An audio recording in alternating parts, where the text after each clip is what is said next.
नमस्ते दोस्तों। हिंदी के सुप्रसिद्ध एवं प्रतिष्ठित लेखक लेखिकाओं की खूबसूरत कहानियों और उपन्यास के चैनल में आपका स्वागत है। आज सुनिए वरिष्ठ कथाकार मालती जोशी जी का लिखा हुआ एक लघु उपन्यास ये तो होना ही था। ये कहानी आपके मर्म और अंतर्मन को छू जाएगी और आपकी संवेदना को झंकृत कर देगी, ऐसा मेरा विश्वास है। तो आरंभ करते हैं सुप्रसिद्ध कथाकार मालती जोशी जी का एक लघु उपन्यास ये तो होना ही था। श्यामा गौरी आ गई है। भूषण को चाय का कप पकड़ाते हुए माँ ने कहा, मतलब तुम्हारी कृष्ण कली पधार गई है। भूषण कुछ समझता कुछ कहता इसके पहले ही बाबूजी गरज उठे। देखो, उसके माँ बाप ने उसे 2 अक्षर का छोटा सा नाम दिया है। अगर वो याद नहीं रहता तो बहू रानी कह सकती हो। अगर रानी कहने में जीभ अटकती हो तो सिर्फ बहू कह सकती हो। इसके अलावा कोई तीसरा नाम तुम्हारे मुंह से निकला तो ठीक नहीं होगा, कह देता हूँ।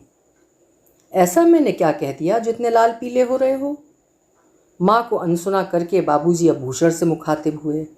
बरखुरदार, तुम्हारी बीवी का सरेआम मखौल उड़ाया जा रहा है और तुम मिट्टी के माधव बन चुपचाप सुन रहे हो। लानत है तुम पर। और फिर टेबल से उठते हुए बोले, चाय पीकर जरा कमरे में आना। उनकी आवाज़ में ऐसी धौंस थी कि चाय भूषण के गले में फंसकर रह गई। किसी तरह उसने कप खाली किया और डरते डरते बाबूजी के कमरे में गया। वे अखबार पढ़ रहे थे। बाबूजी, आप कुछ कह रहे थे? उसने सहमी सी आवाज़ में पूछा। हाँ, बैठो ज़रा। उसके बैठते ही बाबूजी बोले, बहू रानी के आने का तुम्हें पता नहीं था ना? जी नहीं। उसने फ़ोन नहीं किया था? नहीं। उसका नंबर है तुम्हारे पास? वो चुप रह गया। और तुम्हारा नंबर भी उसके पास नहीं होगा, ठीक है ना? वो चुप रहा। तो ये जो प्रचारित हो रहा है ठीक हो रहा है? क्या प्रचारित हो रहा है? यही कि शादी तुम्हारी मर्जी से नहीं हुई है। वो चुप रहा। और जिस तरह तुम्हारी अम्मा दिन रात टसुए बहाती रहती है, उससे लगता है शादी उनकी पसंद की भी नहीं है। तो बताओ कि किसकी मर्जी से हुई है शादी? तुम ही दोनों सूत्रधार थे, तुम ही लड़की देखने गए थे, मैं तो बीच में कहीं भी नहीं था। फिर? वो चुप रहा। क्या कहता? आज उसके पिता उसे छोड़ने आए थे। जानते हो क्या कह रहे थे? उसने प्रश्नार्थक दृष्टि से पिता की ओर देखा। बोले, जिस दिन लड़की यहाँ से गई है उसी दिन उसने कह दिया था कि अब लौट कर नहीं जाऊँगी। बड़ी मुश्किल से मना कर लाया हूँ कि 5-6 दिन में किसी की पहचान नहीं होती। कुछ दिन और रहकर देख लो, फिर सोचेंगे। पर बेटा, मैं जानना चाहता हूँ कि उन 5-6 दिनों में ऐसा क्या घट गया कि बहू रानी ने यहाँ आने से मना कर दिया? इस प्रश्न का क्या उत्तर देता वो चुप रह गया। एक बात कान खोल कर सुन लो, वो तुम्हारी पत्नी है। गाजे बाजे के साथ तुम उसे ब्याह कर लाए हो। अगर उसके सम्मान की रक्षा तुम नहीं कर सकते तो साफ बता दो, मैं कल ही उसे उसके घर छोड़कर आऊँगा। समधी जी 4 बातें सुनाएंगे तो सुन लूँगा, पर किसी की बेटी को अपने घर में प्रताड़ित नहीं होने दूँगा। इतना कहकर बाबूजी ने दरवाजे की ओर मुँह करके ऊंची आवाज़ में कहा, वहाँ कान लगाए क्यों खड़ी हो? भीतर आ जाओ, तुम्हारा ही कमरा है। माँ सकुचाई सी भीतर आईं। वहाँ कान लगाए क्यों खड़ी थीं? मैं तो ऐसे ही देख रही थी। क्या? यही कि बाप बेटे के बीच क्या खुसर पुसर हो रही है? मैं बेटे की कान खिंचाई कर रहा था। अच्छा हुआ तुम आ गई। लगे हाँ तुमसे भी निपट ही लेता हूँ। अब मैं जो कह रहा हूँ उसे कान खोलकर सुन लो। बहू जब पहली बार आई थी तब तुमने उसे कई नामों से नवाजा था। मावस पूनों की जोड़ी कहा था। एक गाना भी बनाया था, राधा क्यों काली मैं क्यों गोरा। अपनी इस कलाकारी पर तुमने खूब वाहवाही भी लूटी थी। मुझे उस समय भी ये सब अच्छा नहीं लगा था, पर घर में मेहमान थे और मैं उनके सामने तुम्हारा अपमान नहीं करना चाहता था। पर आज मैं तुम्हें वार्निंग देता हूँ, आज के बाद कभी तुमने उसके रूप रंग पर फप्ती कसी तो मुझसे बुरा कोई नहीं होगा। उस समय मैं ये नहीं देखूंगा कि सामने कौन है, और मेरा गुस्सा तुम जानती हो। अगर अपनी इज्जत प्यारी है तो आगे से सावधान रहना, समझी? भूषण को अब वहाँ बैठने में संकोच होने लगा। वो उठ खड़ा हुआ। बाबूजी, मैं चलूँ? ज़रा फ्रेश हो लेता हूँ। जाओ, पर मैंने जो कहा है उसे याद रखना। कमरे से बाहर निकलकर उसने एक लंबी सांस ली। भीतर उसका दम जैसे घुटा जा रहा था। बाबूजी आज अपने प्रिंसिपल वाले अंदाज में थे। अपने कार्यकाल में वे अपने कठोर अनुशासन के लिए प्रसिद्ध रहे हैं। वो बाबूजी के कमरे से बाहर आ गया, पर अपने कमरे में जाने की उसकी हिम्मत नहीं पड़ रही थी। एक एक सीढ़ी चढ़ना उसके लिए पहाड़ चढ़ने जैसा हो रहा था। कमरे में निधि थी, जिसे उसके पिता उसकी अनिच्छा के बावजूद जबरन यहाँ छोड़ गए थे। इस अपरिचित स्नेहहीन वातावरण में उसे छोड़ते हुए क्या उनके मन में जरा भी दर्द नहीं हुआ होगा? कमरे के सामने पहुंचकर वो कुछ क्षण खड़ा रहा। फिर उसने एक लंबी सांस ली और उड़के हुए दरवाजे को धीरे से ठेलकर भीतर आया। अपने पीछे दरवाज़ा उड़काकर वो कमरे का निरीक्षण करने लगा। उसका सूटकेस, हैंडबैग, पर्स सब अभी वैसे ही धरे हुए थे जैसे प्लेटफॉर्म पर रखा सामान हो। सोफे की बाह पर कुशन रखकर वो लेटी हुई थी। डूबते सूरज की किरणें खिड़की से आकर उसके चेहरे पर पड़ रही थीं। उस मध्यम रोशनी में उसका चेहरा बड़ा म्लान लग रहा था। भूषण का मन कसैला सा हो आया। पता नहीं ये सफ़र की थकान थी या अपने असहाय बंधुहीन होने का एहसास। इस समय निधि का पूरा वजूद ही बड़ा करुण लग रहा था। उसके अंतर्मन से एक आवाज़ उठी, हो सकता है ये सब बाबूजी के भाषण का प्रभाव हो, पर उसने ये महसूस किया कि ये लड़की मेरा हाथ पकड़कर इस घर में आई है तो अब ये मेरी जिम्मेदारी है। मुझे ही अब इसकी ज़रूरतों का ख्याल रखना है, उसके दुख सुख की चिंता करनी है, उसके मान सम्मान की रक्षा करनी है। वो धीरे से जाकर पास वाली कुर्सी पर बैठ गया, पर उतनी सी आहट से भी उसकी आंखें खुल गईं। कपड़े संभालती हुई वो उठ बैठी। सॉरी तो मुझे कहना चाहिए, तुम्हें नींद से जो जगा दिया। मैं सोई नहीं थी, बस लेट गई थी, बहुत थक गई थी ना। उसकी मुद्रा एकदम शांत, स्वर कोमल और मधुर था। कितने बजे पहुंची? दोपहर 3 बजे। पापा छोड़ने आए थे ना, रुके नहीं? उन्हें काम था। इसके बाद वो कुछ क्षण चुप रहा, फिर पूछा, घर पर सब कैसे हैं? अच्छे हैं। सबने आपको विश किया है। थैंक्स। फिर एक अंतराल, फिर एक प्रश्न। सुबह कितने बजे चले थे? 7 बजे। रास्ते में 2 बार रुके भी थे, चाय के लिए और खाने के लिए।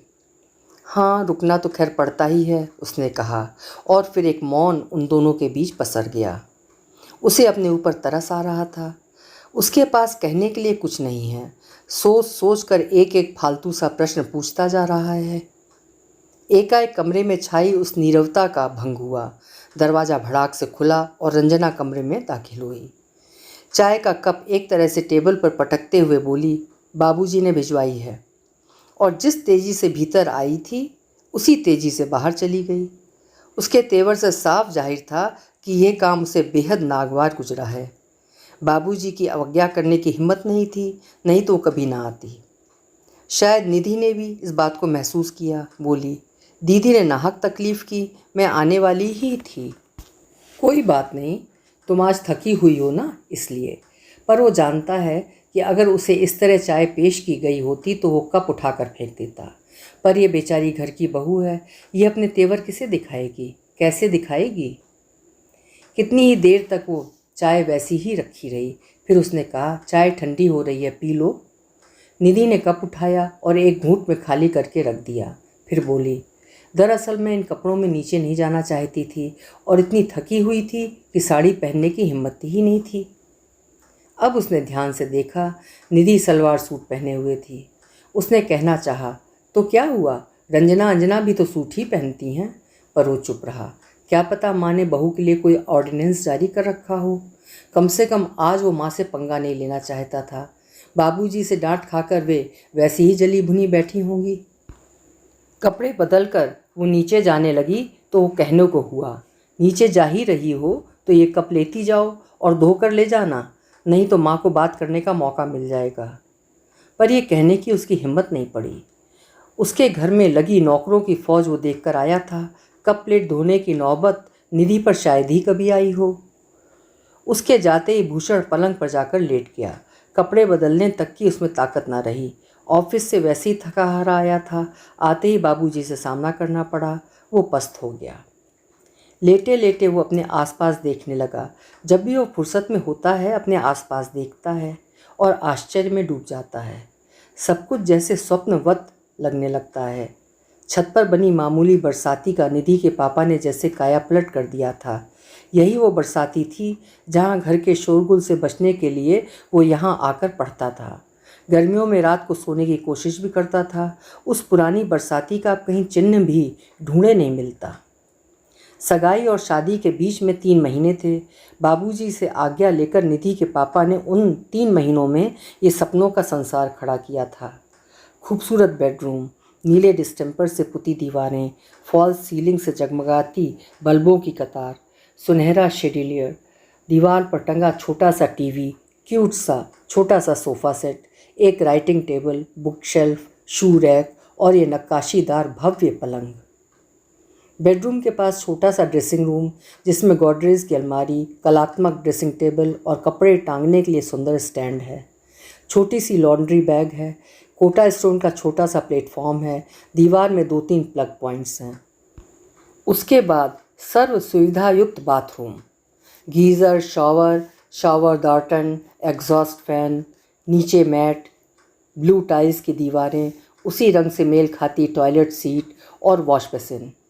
बाथरूम में छोटा सा पंखा भी है और बेडरूम में एसी। पूरे घर में एसी वाला यही एक कमरा है। बाकी लोग तो कूलर पर ही गुजारा करते हैं। कभी कभी वो सोचता है ये सारी सुविधाएं ना होती तो निधि इस घर में कैसे गुजारा करती। 1.5-2 लाख रुपया खर्च करके उसके पापा ने उसके लिए सारी सुख सुविधाएं जुटा दी हैं। सुविधाएं तो खैर मिल गई हैं, पर सुख, वो तो प्रश्न चिन्ह ही बना हुआ है ना। नहीं तो वो दोबारा यहाँ आने से इनकार क्यों करती। नीचे से खाने की बुलाहट हुई। उसके बाद ही वो नीचे उतरा। उसने देखा टेबल पर सिर्फ 4 ही थालियाँ लगी हुई थीं। उसे आश्चर्य हुआ। दिन में तो सबके समय अलग होते हैं, पर शाम का खाना तो सब साथ ही खाते हैं। फिर आज क्या हुआ? और लोगों की थालियाँ कहाँ हैं? बाबूजी ने पूछा। आप लोग बैठिए, हम लोग बाद में ले लेंगी। भूषण को बहनों पे गुस्सा आया। कम से कम उन्होंने तो कहना था कि हम भाभी के साथ खाएंगे। खाने के साथ में मिठाई परोसी जा रही थी। लो भाई, मिठाई खाओ, तुम्हारी ससुराल से आई है। मिठाई लीजिए, आपके समधी जी लाए हैं। तुम दोनों भी चखो, भाभी के मायके से मिठाई आई है। बाबूजी तो माँ की नस नस जानते थे। उन्होंने फ़ौरन ताड़ लिया। बोले, मिठाई परोसते समय तुम्हारा सुर इतना कड़वा क्यों है? सुर क्यों कड़वा होगा? बस कह रही हूँ कि एक पैकेट मिठाई है, बस खाओ और ख़त्म करो। मतलब क्या होगा? अब एक पैकेट में क्या तो खाएंगे और क्या बांटेंगे? किसे बांटनी है? अड़ोस पड़ोस में देनी होती है। पहली बार बहू पीहर से आई है तो अड़ोस पड़ोस में बायना देना होता है। खैर, उन लोगों को पता नहीं होगा। भूषण ने कनखियों से देखा। पुराने डाइनिंग टेबल की कुर्सी पर निधि गुमसुम सी बैठी थी। माँ की टिप्पणी उसने ज़रूर सुनी होगी, पर उसका चेहरा वैसे ही भावहीन बना रहा। एकाएक उसका खाने से जी भर गया और वो उठ गया। इतनी जल्दी? माँ ने पूछा। क्या ससुराल की मिठाई से ही पेट भर गया? उसने कहना चाहा, मिठाई से भी और तुम्हारी बातों से भी, पर वो चुप रहा। बाबूजी सामने थे। फिर शाम के प्रसंग की पुनरावृत्ति हो जाती। माँ का मूड और ख़राब हो जाता। बाबूजी खाना ख़त्म करके उठते हुए बोले, अब फालतू काम मत करती रहना। बहू दिन भर की थकी हारी है, उसे जल्दी खा पी कर सोने जाने दो। मुझे तो अभी समय लगेगा। रसोई समेटनी है, दूध जमाना है, एक्वागार्ड चलाना है। उसे पहले ही खिला दूंगी। तो हम लोगों के साथ ही खिला देना था ना। आप कहें तो कल से सबसे पहले उसकी ही थाली लगा दूंगी, बस। भूषण समझ गया। माँ ने शीत युद्ध का शंखनाद कर दिया है। वो चुपचाप हॉल में बैठकर टीवी देखता रहा।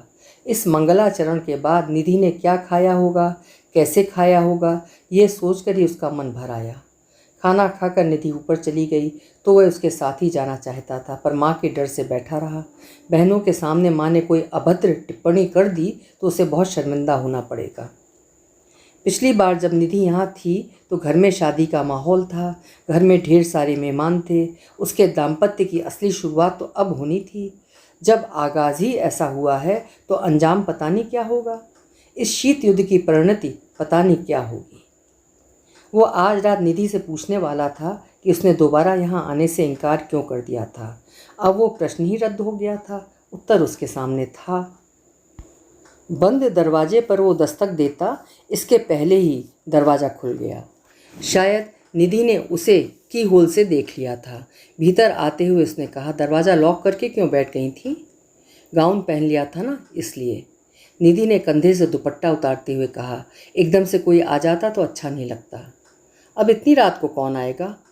सो तो है, फिर भी साड़ी पहनकर सोने की आदत नहीं है ना। उस समय सब नया नया था, घर में मेहमान भी थे, इसलिए साड़ी पहनकर ही सो लेती थी। ओके, उसने कहा और फ्रेश होने चला गया। वॉशरूम से लौटकर देर तक टीवी देखता रहा, पेपर पलटता रहा। मन में असंख्य कुंठाएं थीं, उनके जवाब पाने का यत्न करता रहा।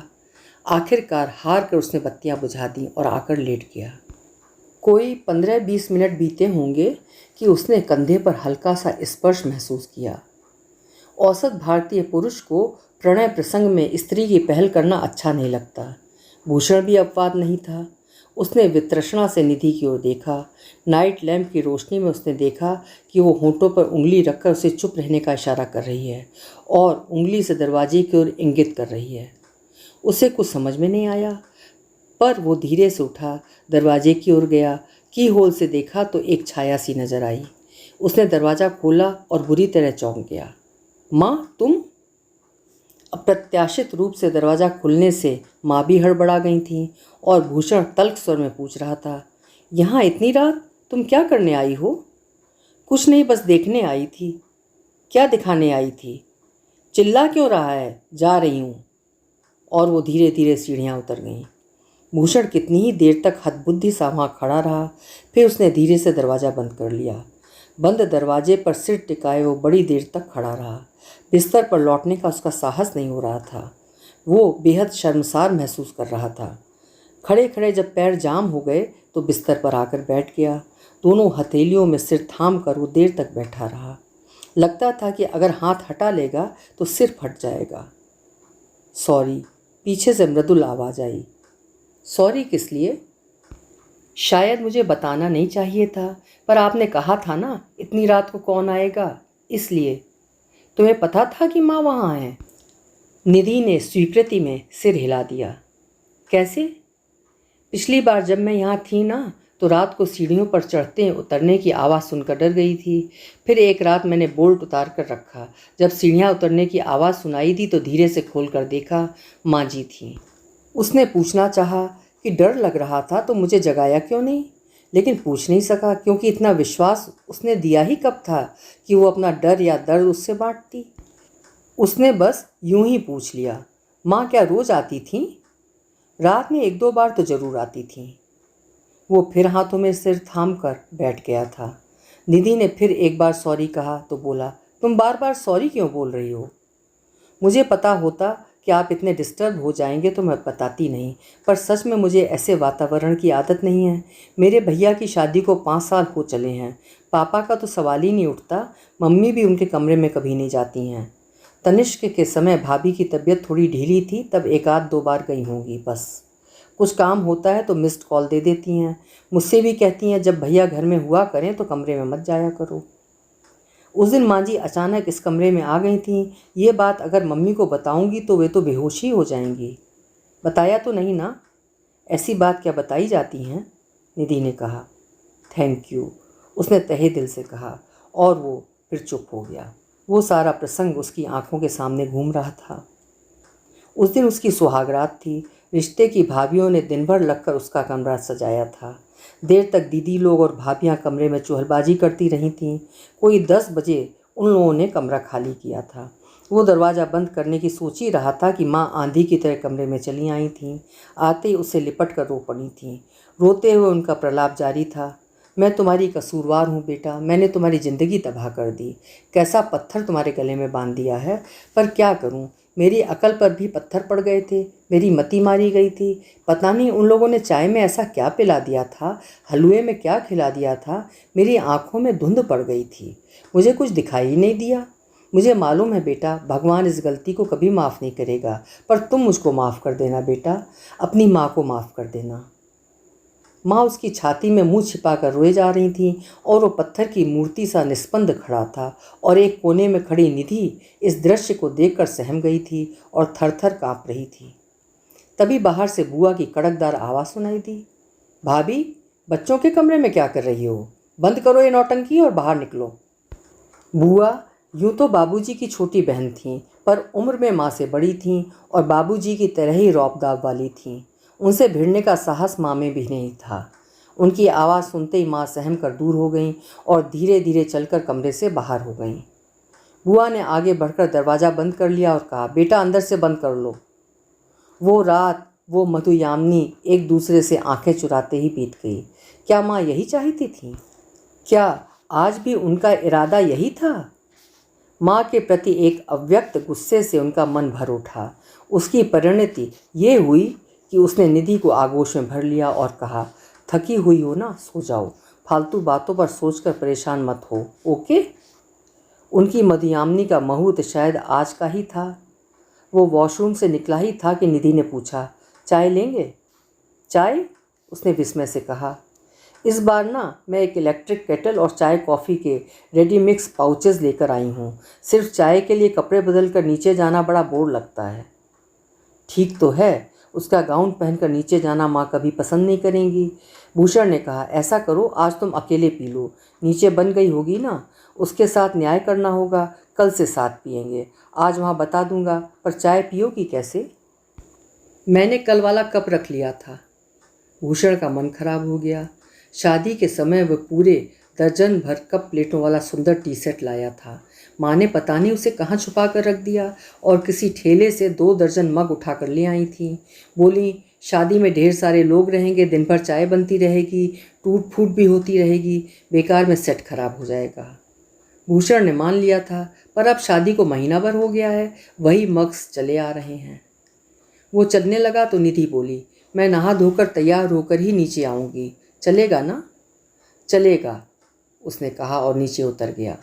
माँ प्रतीक्षा ही कर रही थीं। उसके लिए चाय डालते हुए बोली, रानी जी आ रही हैं या चाय ऊपर ही भिजवानी पड़ेगी? उसने कसैले स्वर में कहा, रानी जी के लिए कष्ट करने की ज़रूरत नहीं है, वे ऊपर ही चाय बना लेंगी। कैसे? पूरा इंतजाम करके लाई हैं। और यहाँ जो बन गई है उसका क्या होगा? मैं पी लूँगा। 2-2 कप पियोगे? क्या फ़र्क पड़ता है, पानी ही तो है। वैसे भी फेंकने से तो अच्छा है कि किसी के पेट में जाए। अपने लिए बना रही थी तो तुम्हारे लिए भी बना लेती। उसने तो कहा था, पर यहाँ 1 कप जाया हो रहा था तो तुम लाल पीली हो रही थी। 2 कप वेस्ट होती तो तुम पता नहीं क्या करती। कल से ऊपर ही पीऊँगा। सुबह हम दोनों की चाय मत बनाना। और हाँ, वो नया वाला टी सेट कहाँ है? मैं 2 पीस ऊपर ले जाऊँगा। क्यों, ये मग्स क्या बुने हैं? अच्छे भी नहीं हैं। तुम लाई थी तब भी मैंने कहा था। तुमने कहा था शादी में चलने दो। अब शादी को तो इतने दिन हो चले हैं, फिर भी। तो क्या फेंक दूँ? किसी को उठाकर दे दो। पैसे पेड़ पर नहीं फलते, समझे? अभी तुम ऊपर चाय भिजवाने की बात कर रही थी तो याद आया, कल सुना बाबूजी ने ऊपर चाय भिजवाई थी। क्यों? वे बोले, सफ़र से थकी हारी आई है बहू, उसे ऊपर ही चाय दे दो। ये बात बाबूजी को क्यों कहनी पड़ी? आप लोगों में से किसी के मन में क्यों नहीं आई? और रंजना, तुम एमए के विद्यार्थी हो, तुम में इतने एटिकेट्स नहीं है कि किसी के कमरे में जाने से पहले नॉक करना चाहिए। उसे क्या मालूम था दिन में भी रासलीला चल रही होगी? वहाँ रासलीला चल रही थी? उसने कड़कती आवाज़ में पूछा। रंजना मिमियाते हुए बोली, हमने कुछ नहीं कहा था, माँ अपने से कह रही हैं। फिर दरवाज़ा बंद क्यों था? माँ बोली, दरवाज़ा अगर बंद होता तो ये जो आंधी की तरह भीतर आई आ सकती थी? रंजना मुंह फुलाकर वहाँ से उठ गई। माँ बोली, वैसे भी 24 घंटे दरवाज़ा मत बंद रखा करो, घर में जवान बहनें हैं। अभी मेरी बीवी को आए 20 घंटे भी नहीं हुए हैं और तुम 24 घंटे की बातें कर रही हो। और रात को मातेश्वरी आप ऊपर आईं तब रात के 11 बज रहे थे। ये बात रात भर से भूषण के मन में खदक रही थी। उसने कहकर मन हल्का कर लिया। एक क्षण को माँ के चेहरे का रंग उड़ गया। फिर बोली, मैं रात की बात नहीं कर रही थी, शाम की बात कर रही थी। उस बात का निराकरण हो गया ना? तभी निधि नहा धोकर नीचे आई। मम्मी जी, वॉशिंग मशीन कहाँ है? वॉशिंग मशीन का क्या करोगी? वॉशिंग मशीन का कोई क्या करता है? भूषण ने रूखे स्वर में कहा। कपड़ों के लिए पूछ रही थी। तुम दोनों एक बात कान खोलकर सुन लो। क्या? इस घर में वॉशिंग मशीन नहीं चलेगी, उसमें बहुत पानी लगता है और बिजली भी बहुत खर्च होती है। तो कपड़े कैसे धुलेंगे? अब तक जैसे धुल रहे थे। पिछली बार तो 4-5 दिन की बात थी, मैं सब घर ले गई थी। वाह क्या बात है। माँ के एक एक शब्द से रोष प्रकट हो रहा था। उसी समय माँ बाबूजी के कमरे का पोछा लगाते हुए कौशल्या बाहर निकली। भाभी जी फिक्र मत करो, मैं आपके कपड़े धो दूंगी। थैंक यू दीदी, निधि ने मृदुल स्वर में कहा। थैंक यू किस लिए? वो क्या मुफ्त में धोएगी? मुफ्त में क्यों धोऊंगी? भैया जी से पैसे वसूल करूंगी। भैया जी आप अपने कपड़े भी रख देना, सब तरफ से काम निपटा कर आऊँगी और ऊपर ही आप लोगों के कपड़े धो दूँगी। Thank you. पर असल में वो थैंक यू बाबूजी से कहना चाह रहा था। उन्होंने ज़रूर कमरे में बैठकर बाहर का वार्तालाप सुन लिया होगा और कौशल्या से कहा होगा। निधि के पिताजी की बात को उन्होंने दिल से लगा लिया था और तय कर लिया था कि अब वे उनकी बेटी को घर में पीड़ित या प्रताड़ित नहीं होने देंगे। बाद में निधि ने कहा था, I am so thankful to Kaushalya दीदी। उन्होंने मेरी कितनी बड़ी प्रॉब्लम सॉल्व कर दी। मैंने कभी वॉशिंग मशीन चलाई थोड़ी ही है, सोचा था मैनुअल पढ़कर सीख लूँगी। थैंक यू कौशल्या दीदी, आपने मुझे बचा लिया, नहीं तो मेरा अच्छा मजाक बन जाता। भूषण ने कहना चाहा कि तुम्हारे इस थैंक यू के हकदार कोई और हैं, जो पर्दे के पीछे रहकर तुम्हारी समस्या का हल कर रहे हैं, तुम्हारी सुख सुविधा का ख्याल रख रहे हैं। वो ऑफिस से लौटा तो कौशल्या सिंक में बर्तन धो रही थी। बोली, भैया जी ज़रा जल्दी आया करो, भाभी जी को घुमाने ले जाया करो, बेचारी दिन भर घर में बंधी बंधी सी रहती हैं। वो क्या घुमाने ले जाएगा, उसे शर्म आती है? माँ ने कहा। क्यों, शर्म क्यों आती है? माँ ठीक कह रही है कौशल्या, मुझे सचमुच शर्म आती है। माँ का चेहरा एकदम गर्व से तन गया, पर भूषण का अगला वाक्य सुनते ही लटक गया। मुझे शर्म आती है क्योंकि उसके दरवाजे 3-3 गाड़ियाँ हैं, मेरे पास ये एक अकेली बाइक है। तो एक गाड़ी यहाँ भिजवा देना, माँ ने कहा।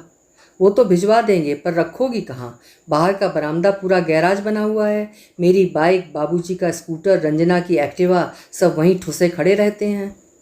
इसीलिए अंजना के लिए अलग से स्कूटी लाने का प्लान लटक गया है। कौशल्या बाहर निकली तो ऊपर से आवाज़ आई, दीदी। आई भाभी, और कौशल्या फटाफट सीढ़ियाँ चढ़ गई। आजकल भाभी जी बड़ी लाडली बन गई हैं कौशल्या की। अच्छा तो है, भूषण ने कहा, कोई तो है जो उसे चाहता है, बाकी लोगों की तो आंखों की किरकिरी बनी हुई है। माँ ने उसकी बात को अनसुना करके कहा, चाय पिएगा? नहीं, ऊपर बन गई होगी। कैसे पी लेता है तू उसकी चाय? क्यों? अरे आज बनवाई थी मैंने, कहा हाथों की मेहंदी उतर गई हो तो चाय बनाकर ही पिला दो एक बार। पर क्या बताऊं, पूरी चाय मैंने सिंक में उलट दी। क्यों, अच्छी नहीं बनी थी?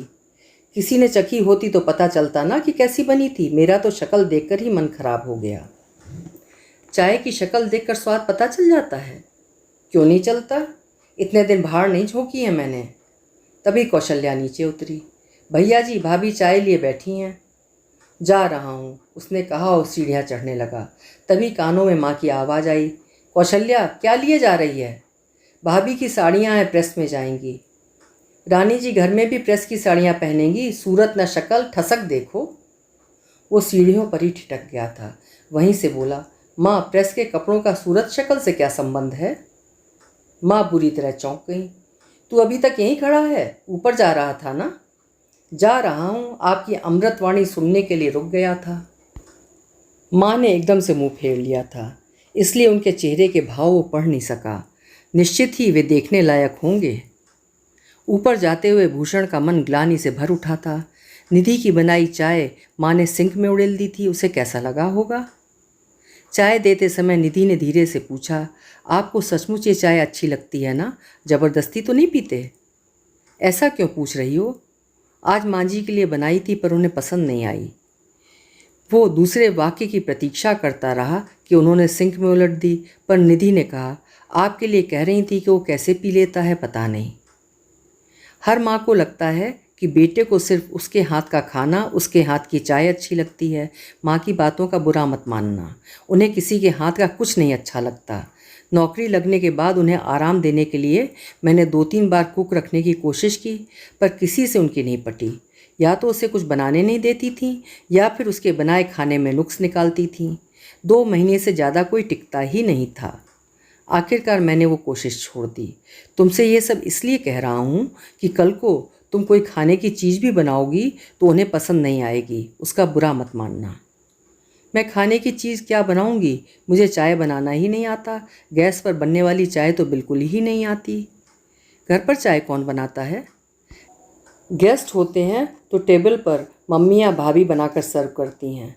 देशी ढंग से बनती है तो राजा राम भैया या नारायण जी बनाते थे। ये केटल वाली चाय तो मैं एग्ज़ाम के दिनों में कमरे में बनाती थी, इसलिए पता है।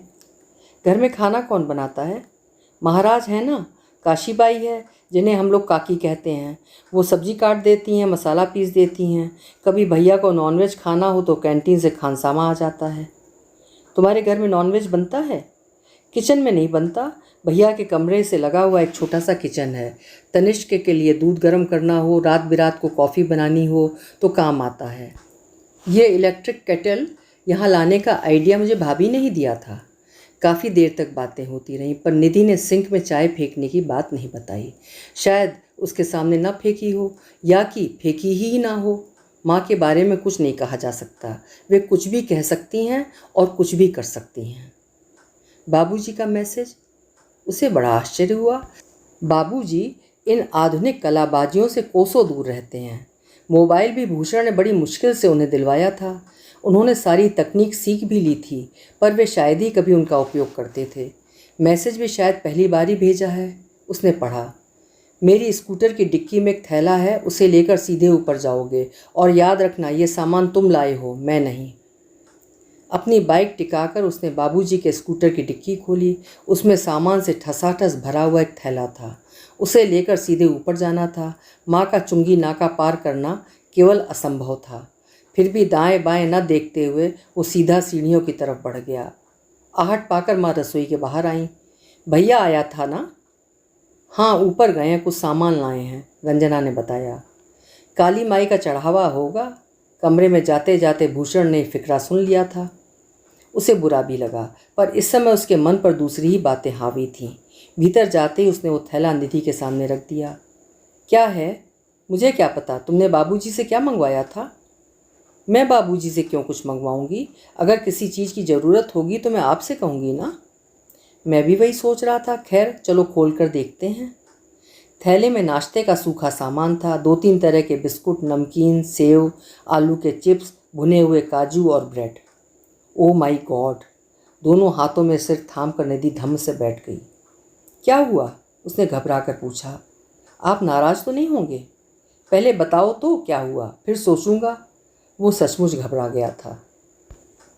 आज सुबह 12:30 बज गए थे। मुझे भूख लगाई थी। मैंने माँ जी से पूछा, हम खाना ले लें? तो बोली, अभी तुम्हारे ससुर ने खाया नहीं है, तुम्हें कैसे दे दूँ?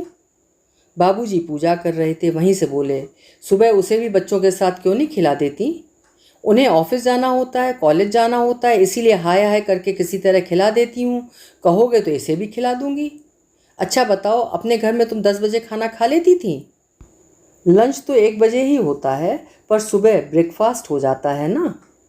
तो माँ बोली, अब मैं ब्रेकफास्ट भी बनाऊँ, खाना भी बनाऊँ? मेरे कोई 4-4 हाथ हैं, किसी का आसरा भी तो नहीं है। ओह, तभी बाबूजी इतना सारा सामान लाए हैं। भूषण का मन कृतज्ञता से भर उठा। चलो चाय के साथ एक आध पैकेट खोल लेते हैं, बाकी बंद रहने दो। कल परसों में कुछ बर्नियाँ ले आऊँगा। ब्रेड अभी नीचे ले चलते हैं, बाद में एक टोस्टर भी ले आएंगे। कुछ भी लाने की ज़रूरत नहीं है। मेरे सामान में ग्रॉसरी कंटेनर्स की पूरी रेंज है, और शायद टोस्टर भी होगा। उस दिन आप मग्स ले आए थे ना, तब भी मैं कहने वाली थी कि सामान में अलग डिज़ाइंस के 3 सेट हैं, पर आप इतने प्यार से इतने सुंदर मग लाए थे कि कहना अच्छा नहीं लगा।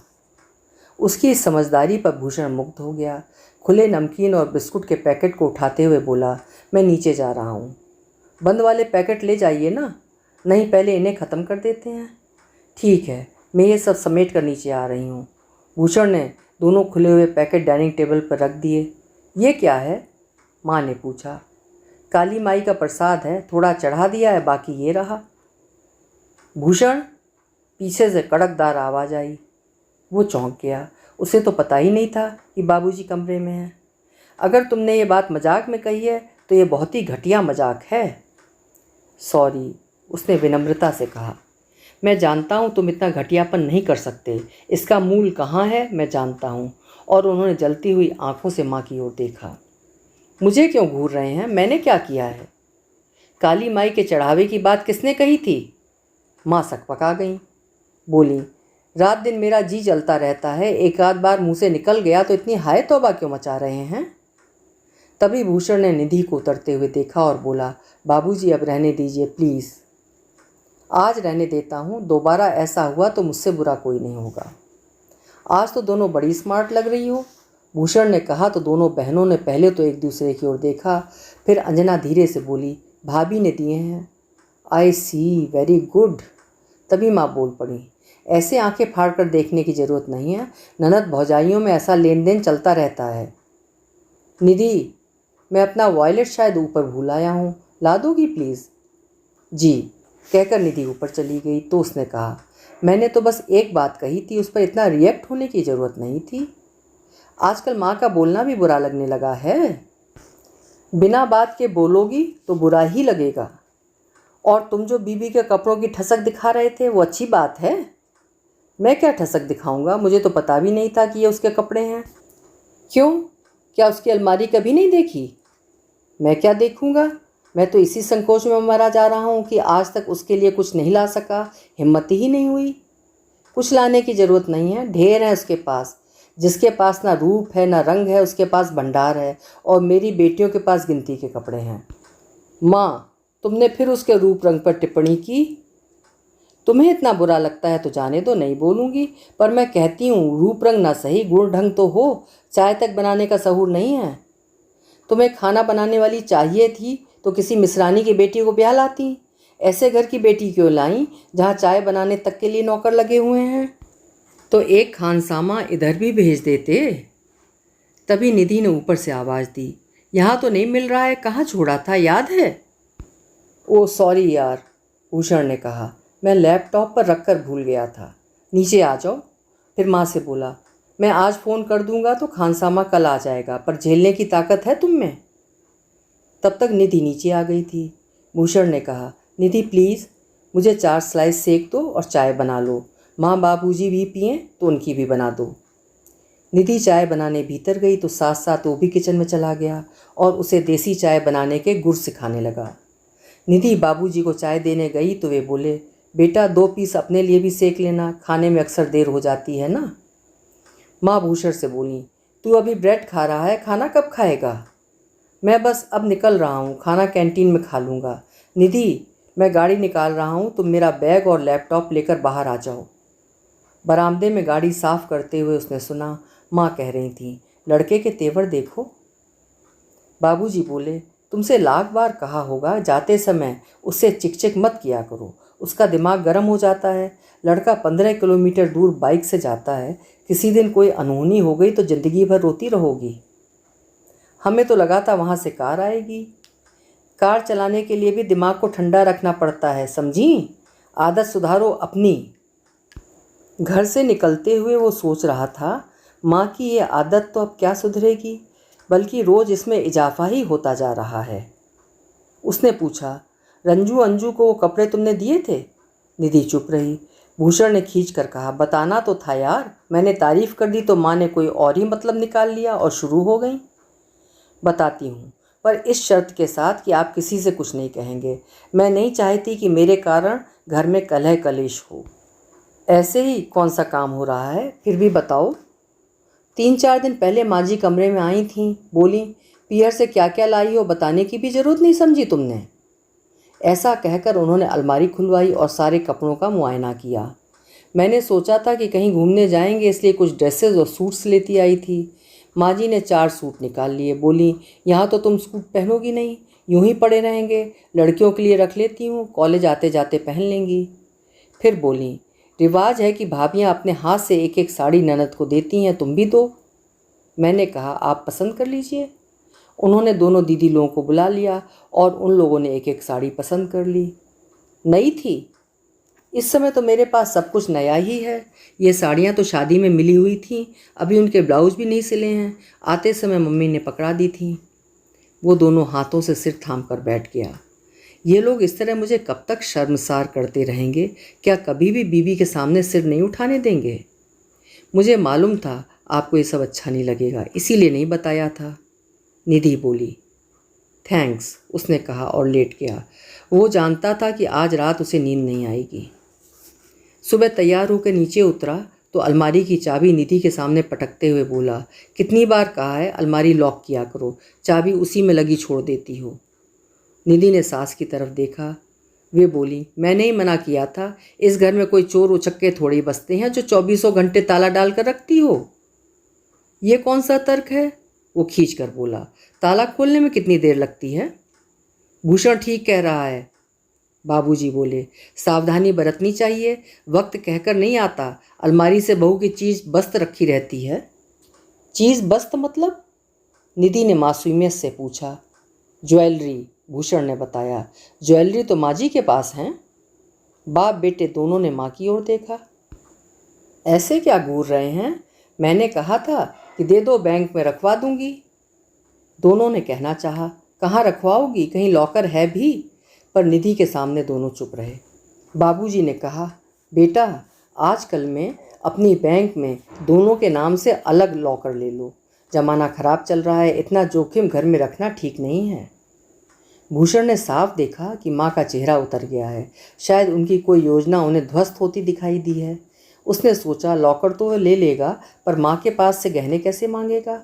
वे तो तूफान खड़ा कर देंगी। लॉकर में अगर उसका और निधि का ही नाम होगा तो उन्हें ये बात कतई स्वीकार नहीं होगी। रविवार को सुबह भूषण को अपने कमरे में देखकर माँ चकित हुई। क्यों रे, कुछ काम था? हाँ माँ, मैं ये फ्रिज ऊपर ले जाना चाहता हूँ। आज संडे है, किसी मजदूर को पकड़ कर लाता हूँ। फ्रिज की क्या ज़रूरत पड़ गई? ऊपर का कमरा है ना, बहुत तपता है, प्यास लगती है। पानी ज़्यादा ले जाओ तो गर्म हो जाता है, थोड़ा ले जाओ तो ख़त्म हो जाता है। ऊपर फ्रिज रहेगा तो बार बार नीचे नहीं आना पड़ेगा। 2-1 कोल्ड ड्रिंक की बोतल भी रख सकेंगे। और भी बोतल रखनी होंगी शायद। फ़िलहाल तो उनकी ज़रूरत नहीं है, पानी से ही काम चल जाता है, बाद में देखा जाएगा। तुम्हारे कमरे में तो एसी है ना? कोई 24 घंटे थोड़ी चलता है। ज़रा सी बात के लिए तुम इतनी बहसबाजी क्यों कर रही हो? इसलिए कि फ्रिज को कोई हाथ नहीं लगाएगा। फ्रिज और वॉशिंग मशीन मैंने रंजना के लिए रख छोड़े हैं। 2-1 साल में मुझे उसकी शादी कर देनी है। निधि के माँ बाप की दी हुई चीज़ें तुम रंजना को दोगी? तो क्या हुआ, ये तो ज़माने से होता आया है। बहुओं के दहेज से बेटियों का दहेज सजता आ रहा है। ये कोई अच्छी बात है? अच्छी बुरी मैं नहीं जानती, मैंने जो कह दिया सो कह दिया। भूषण कुछ देर तक किंकर्त विमूढ़ सा खड़ा रहा। क्या बोले कुछ समझ में नहीं आ रहा था। तभी माँ बोली, तुम्हारे ससुराल वालों ने हमें धोखा दिया है। कैसे? दहेज में एक धेला नहीं दिया, ऊपर वो ताजमहल बनवा दिया है और यहाँ मेरे कमरे को माल गोदाम बना दिया है। T set, dinner set, ice cream set और जाने क्या क्या। माँ, ये चीज़ें मुफ्त में तो नहीं आती। पर ये जो भी दिया है बेटी के लिए दिया है, हमारे लिए क्या है? बेटी के लिए भारी भारी साड़ियाँ और मेरी बेटियों के लिए ऐसी कि मैंने नौकरानियों में बांट दी। कौन सी नौकरानियाँ?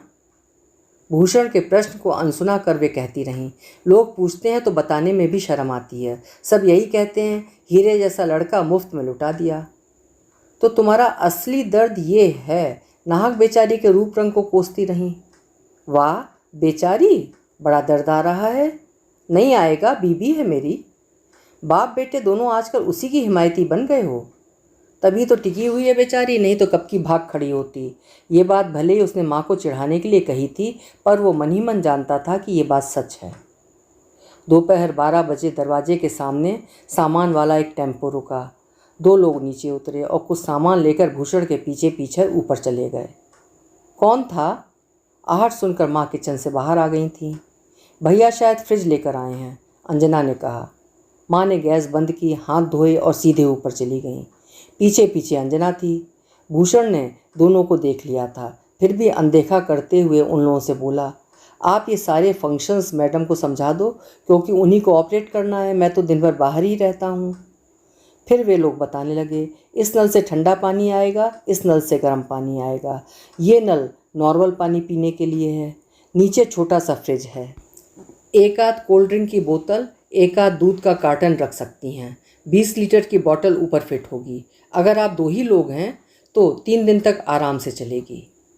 तो ये कॉन्ट्रैक्ट मैंने आपको दिया, हर संडे आप 2 बॉटल्स रख जाया करिए। और निधि डार्लिंग, तुम इन्हें उठाने की कोशिश मत करना, ये जिम्मेदारी मेरी रहेगी क्योंकि ये बहुत हैवी हैं। इसके बाद भूषण ने उन लोगों को बख्शीश देकर विदा किया। वे लोग पूरी सीढ़ियाँ उतर भी नहीं पाए होंगे कि माँ ने पूछा, कितने फूंक डाले? पहले ये तो पूछो कि ये चीज़ क्या है, एकदम पैसों पर ही उतर आती हो। तुम्हें पता होना चाहिए कि बाजार में कोई चीज़ मुफ्त में नहीं मिलती। सो पता है, इसीलिए तो पूछ रही हूँ कि कितने उड़ा दिए। पैसे दे रही हो तो अभी बिल पेश करता हूँ। रहने दो, ऐसे चोचलों के लिए मेरे पास फालतू पैसे नहीं हैं, कहते हुए माँ कमरे से बाहर निकल गईं। उन्हें नीचे उतरते हुए बाबूजी ने देख लिया था, शायद क्योंकि वे चिल्लाए, वहाँ बच्चों के कमरे में क्या करने गई थीं? आपका बेटा एक अजूबा लाया है, देखने गई थी, आप भी देख आइए। रहने दो, मुझे तुम्हारी तरह दूसरों के कमरे में झांकने का शौक़ नहीं है। माँ, शाम को हम दोनों खाने पर नहीं हैं। कहाँ जा रहे हो? ऑफिस में पार्टी दे रहा हूँ, इसे भी ले जाओगे? शादी की पार्टी दे रहा हूँ तो उसे ले जाना ही पड़ेगा। पिछली बार वो बहुत कम समय यहाँ थी, इसलिए नहीं हो पाया। फिर राखी पर चली जाएगी तो बहुत देर हो जाएगी। वैसे भी ऑलरेडी लेट हो ही गया है। हाँ, एक बात और, दोपहर 2 बजे कौशल्या आएगी और उसे पार्लर ले जाएगी। फिर भूषण ने बहनों की ओर देखकर कहा, तुम लोग जाना चाहो तो चली जाना, मेरी बेटियों को इसकी ज़रूरत नहीं है। मुझे ये जवाब पता था, इसीलिए कौशल्या से रिक्वेस्ट की है, नहीं तो 2 बहनों के घर में होते हुए मेड सर्वेंट से क्यों कहता। तुम भी बेकार पैसे फेंक रहे हो, क्रीम पाउडर लगाकर कोई गोरा नहीं हो जाता। आज के प्रवचन का कोटा पूरा हो गया हो तो मैं चलूं? और भूषण ने ऊपर देखकर आवाज़ दी, निधि, मैं निकल रहा हूँ, 5 बजे तैयार रहना। जी अच्छा, निधि ने ऊपर से ही जवाब दे दिया। शाम को 4:30 बजे वो घर आया, तब तक निधि पार्लर से लौटी नहीं थी। वो कपड़े बदलने ऊपर चला गया। पीछे पीछे रंजना भी चली गई। बोली, भैया, सुबह माँ के सामने हम बोल नहीं पाए थे, पर 21 को हमारी सहेली की शादी है, प्लीज़ उस दिन हमारे लिए भी पार्लर स्पॉन्सर कर दीजिए। अरे वाह, माँ की रूपवती कन्याओं को भी पार्लर जाने की ज़रूरत पड़ गई। प्लीज़ भैया, माँ तो कुछ समझती हैं नहीं, बोलती चली जाती हैं। आजकल हर इवेंट से पहले लड़कियाँ पार्लर जाती हैं। तो ये बात कभी माँ के सामने बोलने की भी हिम्मत करो ना, ताकि उनके व्यंग्य की धार थोड़ी भोतरी हो जाए। वो और भी कुछ कहना चाहता था, तभी निधि का फ़ोन आ गया। हाँ, तुम गाड़ी छोड़ दो, हम लोग दूसरी बुक कर लेंगे, उसने कहा। वो तैयार होकर नीचे उतरा, तब तक निधि लौट आई थी। कौशल्या बोली, देखिए भैया जी, आपकी दुल्हन कितनी सुंदर लग रही है। ऐसे रोज़ घुमाने ले जाया करो तो थोड़ा सजेंगी संवरेंगी, दिन भर कमरे में गुमसुम सी मुंह लटकाए बैठी रहती हैं। शोर सुनकर माँ बाहर निकल आई थी। आते ही उनकी नज़र निधि की साड़ी पर पड़ी। बड़ी सुंदर साड़ी है, उस दिन तो अलमारी में नहीं थी। फॉल पीको के लिए गई थी, नई है? उसके उत्तर की प्रतीक्षा किए बिना उन्होंने भूषण की ओर देखा। बहनों की याद तो ना आई होगी। भूषण ने जानबूझकर विषयांतर करते हुए कहा, जरा कौशल्या की साड़ी तो देखिए, क्या गजब ढा रही है। कौशल्या खुश हो गई, बोली, वो परले मोहल्ले वाले माथुर साहब हैं ना, उनके बेटे की शादी हुई है, उसकी ससुराल से आई है। मथुराइन ने भी दी है, पर वो उतनी अच्छी नहीं है। मैं ये कपड़े ऊपर रख कर आती हूँ, निधि ने कहा। जल्दी आना, फिर मैं कैब बुक करता हूँ। कैब से जाओगे? माँ ने पूछा। भूषण ने जवाब नहीं दिया। तभी कौशल्या बोली, भैया जी, आपकी शादी की साड़ी अभी तक नहीं मिली। झूठ बोलती है, दी तो थी। वो तो पुरानी थी, ऐसी भी पुरानी नहीं थी, बस 1-2 बार पहनी थी। कौशल्या, तुम्हारी साड़ी मेरी ओर से ड्यू है, जल्दी मिलेगी, और आज के लिए बहुत बहुत धन्यवाद। कौशल्या जब चली गई तो भूषण ने कहा, तुम तो कह रही थी कि निधि के यहाँ से इतनी घटिया साड़ियाँ आई थीं कि तुमने सब नौकरानियों में बांट दी। घर की ये इकलौती नौकरानी तो शिकायत कर रही है कि उसे कोई साड़ी नहीं मिली। मुझसे हिसाब मांगेगा तू? तब तक बाबूजी बाहर निकल आए थे। बोले, और जो खास नौकरानी के लिए आई थी वो किसे दे दी? आपको कैसे पता? उन्होंने पूरी लिस्ट दी थी भाई। चाची, मामी, बुआ, मौसी, चचेरी बहनें, मौसेरी बहनें, नानी जी, इसके साथ ही एक नाम मेड सर्वेंट का भी था। तभी कैब आ गई और ऊपर से निधि भी। सो ये चर्चा वहीं थम गई। वो शाम बहुत शानदार रही। निधि सचमुच बहुत सुंदर लग रही थी। उसके चेहरे पर एक ग्लो था। वो सिर्फ मेकअप का कमाल नहीं था, खुशी की चमक भी उसमें शामिल थी।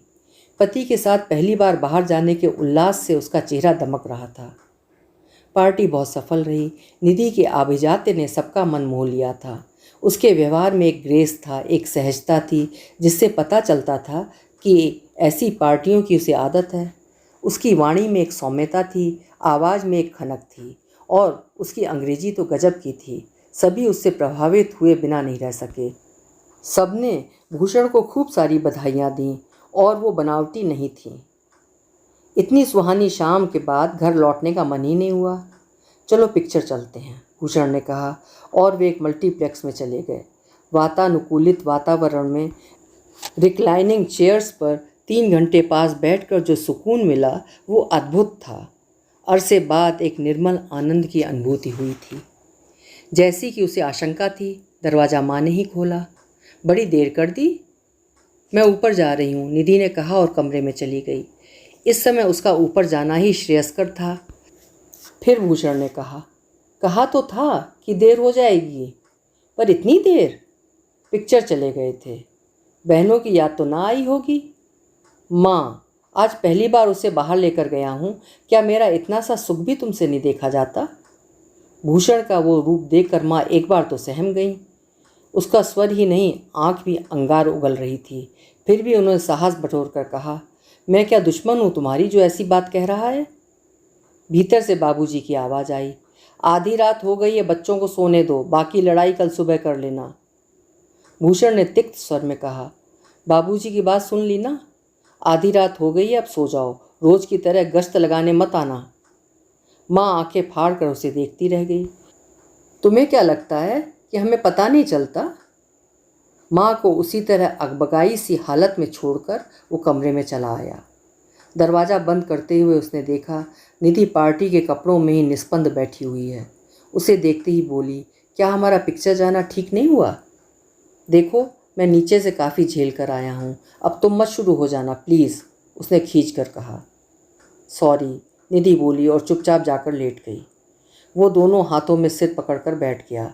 ये माँ को क्या होता जा रहा है? इन 2 महीनों में कितना बदल गई है। ताने उलाने के सिवा तीसरी बात उनके मुंह से निकलती ही नहीं। क्या माँ हमेशा से ऐसी थीं कि अब ऐसी हो गई हैं? उसका दिमाग चक्कर खा रहा था, सिर घूम रहा था। उसे एक प्रसंग याद आया। शादी वाले दिन थे, घर में ढेर सारे मेहमान थे। वो बहुत उनीदा हो रहा था, पर दिन के समय ऊपर कमरे में जाते हुए संकोच हो रहा था। एक कमरे में ढेर सारे बिस्तर पड़े थे, वो उन्हीं में से एक पर जाकर लेट गया। बगल के कमरे में महिला मंडल इकट्ठा था, कुछ काम भी हो रहा था और गपशप भी। उन्हीं आवाज़ों में उसकी मामी की आवाज़ उभरी। समझ में नहीं आ रहा कि जिज्जी ने क्या समझकर ये रिश्ता किया होगा। जैसा कि वे कहती हैं, क्या सचमुच उन लोगों ने चाय में कुछ मिला दिया था? आपकी ननद रानी इतनी भोली नहीं है भाभी जी, ये बुआ की आवाज़ थी। बहुत पहुंची हुई आत्मा है। उन्होंने सोच समझकर ये खेल खेला है। सुंदर बहू लाती तो लड़का उसके रूप जाल में उलझ जाता और हाथ से निकल जाता। उन्हें 2-2 बेटियां ब्याहनी है ना? तो क्या आप जानती तो हैं, ये अम्मा के बबुआ लोग शादी के बाद बीबी के पल्लू से बन जाते हैं, इसीलिए सावधानी बरती है। उस समय सुनकर अच्छा नहीं लगा था, पर अब लगता है, क्या सचमुच माँ ने ये योजनाबद्ध रूप से किया था? अपने से बहुत ऊंचे घर से साधारण रूप रंग वाली कन्या को ग्रहण करके उन्होंने 2 बातें निश्चित कर ली थीं। एक तो ढेर सारा दहेज मिलेगा, दूसरे लड़का भी वश में रहेगा। पर उनकी दोनों ही योजनाएं फलीभूत नहीं हुई। दहेज मिला तो पर सामान के रूप में, और निरंतर आलोचना के बावजूद वे निधि की ओर से उसका मन नहीं फेर पाई थीं, बल्कि वो ज़्यादा अपनी सी लगने लगी थी। प्यार न सही, पर उस पर ममता तो आती थी। एकाएक उसने निधि की ओर देखा। वो उसी तरह निस्पंद पड़ी थी, पर वो जानता था वो सोई नहीं है, सोना संभव ही नहीं था। सॉरी स्वीट हार्ट, कहते हुए एकाएक उसने निधि के वक्ष में अपना मुंह छिपा लिया। अपना सारा गुबार मैंने तुम पर निकाल दिया, इतनी अच्छी शाम का कचरा कर दिया। Sorry, very sorry. उसने आज पहली बार उसे स्वीट हार्ट कह के पुकारा था, और ये संबोधन उसके अंतर मन से निकला था। वो दफ्तर से लौटा तो देखा दोनों बहनें सजी धजी बैठी हैं। इतना बंठन कर कहाँ जा रही हो? उसने पूछा। आपको बताया नहीं था सहेली की शादी है, रंजना बोली। ओह, मैं तो भूल ही गया था। कहाँ है? मयूर मैरिज गार्डन में। कैसे जाओगी? जवाब माँ ने दिया। तुम इनको कैब करके दोगे? और लौटोगी कैसे? हम सब लोग रात भर वहीं रहेंगे, मस्ती करेंगे, सुबह वो हम सबको छुड़वा देगी। भूषण सोच में पड़ गया। कैब के लिए मना करेगा तो माँ उसका गलत अर्थ निकालेंगी, पर उन्हें समझाना तो पड़ेगा। माँ, जानती हो वो जगह कहाँ है? उसने कहा। यहाँ से 22 किलोमीटर दूर हाईवे पर है। वहाँ लाइन से 6 मैरिज गार्डन्स बने हुए हैं। उतनी दूर ये लोग कैब में अकेली जाएंगी? पहुँचते पहुँचते तो रात हो जाएगी। तो तुम दोनों के साथ चले जाओ। बिना निमंत्रण के ही जाना है ना, तो आप चली जाओ। नहीं, हमारे साथ कोई नहीं जाएगा, हम लोग रात भर धमाल करने वाले हैं। भूषण ने बाबूजी के कमरे के पास जाकर आवाज़ दी, बाबूजी इधर आइए ज़रा। बाबूजी के बाहर आते ही उसने कहा, ये लोग एक शादी में जा रही हैं। वो जगह यहाँ से 22 किलोमीटर दूर हाईवे पर है। क्या इनको अकेले कैब में जाना ठीक होगा? बाबूजी थोड़ी देर लड़कियों की ओर देखते रहे, फिर बोले, साड़ियाँ तो भाभी की पहनी लगती हैं, पर क्या गहने भी उसी के हैं? फिर माँ से बोले, तुम्हारी क्या मति मारी गई है? कोई झपट्टा मार कर ले गया तो हम लोग कहीं मुंह दिखाने लायक नहीं रहेंगे। कोई झपट्टा क्यों मारेगा? माँ ने कहा, राशिफल के अलावा भी पेपर में बहुत कुछ आता है, पढ़ा करो। मैरिज गार्डन्स में रोज़ चोरियां हो रही हैं। सूट बूट पहने चोरों की टोलियां घूमती रहती हैं। बच्चे तक उसमें शामिल हैं।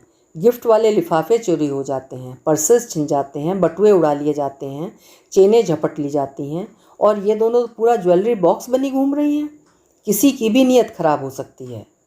फिर भूषण से बोले, बेटा मैंने तुमसे कहा था ये सब लॉकर में रखवा दो। सॉरी बाबूजी, कहते हुए भूषण ने सर झुका लिया। जाओ, हमें नहीं पहनना ये, कहते हुए रंजना ने 3 लड़ा हार उतार कर मेज पर पटक दिया। अंजना ने भी उसका अनुसरण किया। फेंको मत, बाबूजी चिल्लाए, लाखों की चीज़ है, तुम्हारा बाप बिक जाएगा तो भी नहीं चुका पाएगा। दोनों लड़कियां पैर पटकते हुए कमरे में चली गईं। रुला दिया ना मेरी राजकुमारियों को, कितनी सुंदर लग रही थी, देखा नहीं गया होगा, माँ ने ताना मारा। भूषण ने माँ की ओर ध्यान नहीं दिया और बाबूजी से बोला, बाबूजी मेरा एक सजेशन है, मैं कैब बुलवा देता हूँ, आप और माँ इन लोगों के साथ चले जाएं। इन्हें ठीक से उतार कर उसी गाड़ी में वापस आ जाएं। माँ तुम साड़ी बदल लो और उन लोगों से कह दो कि तैयार रहें। मुझे कौन सा शादी में जाना है, पर गाड़ी में तो जाओगी ना। मैंने अभी खाना वाना नहीं बनाया है, वो सब हो जाएगा, चिंता मत करो। वे लोग जब चले गए तो निधि ने पूछा, खाना क्या बनाऊँ? क्या बनाओगी? निधि चुप ही रही तो उसने कहा, आराम करो, मैं कुछ मंगवा लेता हूँ। माँ जी नाराज़ तो नहीं होंगी? तुम खाना भी बनाओगी तो माँ जी नाराज़ नहीं होंगी, इसकी क्या गारंटी है? वे कोई और कारण ढूंढ लेंगी। फिर निधि कुछ नहीं बोली। भूषण ने खाना ऑर्डर किया, पराठे, सब्जी, पुलाव, रायता और खोर। अपने लिए उसने पिज़्ज़ा मंगवाया। आ जाओ, गरम है, तब तक खा लेते हैं। उन लोगों से पहले? उन लोगों का आने में देर होगी, वैसे भी मैं शांति से खाना चाहता हूँ। और एक बात सुन लो, खाना खाने के बाद तुम सीधे कमरे में जाकर सो जाओगी। उन लोगों के लिए दरवाज़ा खोलकर मैं भी आ जाऊँगा। सास ससुर के लिए प्लेटें आदि लगाकर निधि ऊपर चली गई। वे लोग 10 बजे के बाद ही लौटे। आते ही बाबूजी बोले, तुमने ठीक कहा था बेटा, वाकई जगह बहुत दूर है और रास्ता भी ज़्यादा चलता हुआ नहीं है। ढूंढने में भी दिक्कत हुई। एक से नाम के 2 गार्डन्स थे, मयूर और मयूरपंख। लड़कियों के बस की बात नहीं थी। उन लोगों का मूड जाते समय ख़राब था, इसलिए मैं कह नहीं पाया। आप फ़ोन करके बता देना, सुबह कोई परेशानी हो तो फ़ोन कर दें। मैं चला जाऊंगा। अब आप लोग खाना खा लो, अभी गर्म ही होगा। बाज़ार से मंगवाया है, एक दिन बना ही लेती, माँ ने कहा। वो तो बनाने को तैयार थी, मैंने ही मना कर दिया। सब्जी पसंद नहीं आती तो तुम कचरे के डिब्बे में डाल देती, रोटियां कुत्ते के लिए उठा कर रख देती और फिर आधी रात को बनाने बैठती, इसलिए मंगवा लिया। खूब कान भरे गए हैं। कान भरने की मोहलत ही कहाँ देती हो, रात भर तो कमरे का चक्कर काटा करती हो।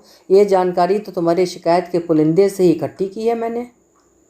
रात भर क्या कह रहे हो तुम? बाबूजी की बात को अनसुना कर माँ ने कहा, वो डिब्बा कहाँ है? वो समझ गया कि माँ ने जानबूझकर उसका ध्यान बटाने की कोशिश की है। उसका मन तो हुआ कि बाबूजी को रात की गश्त के बारे में बता दे, पहली रात का भी किस्सा बता दे, पर चुप रह गया। बाबूजी का गुस्सा वो जानता है, माँ के प्राण ही ले लेंगे। उस डिब्बे के लिए पूछ रही हो, पिज़्ज़ा मंगवाया था। बहनों की याद तो ना आई होगी।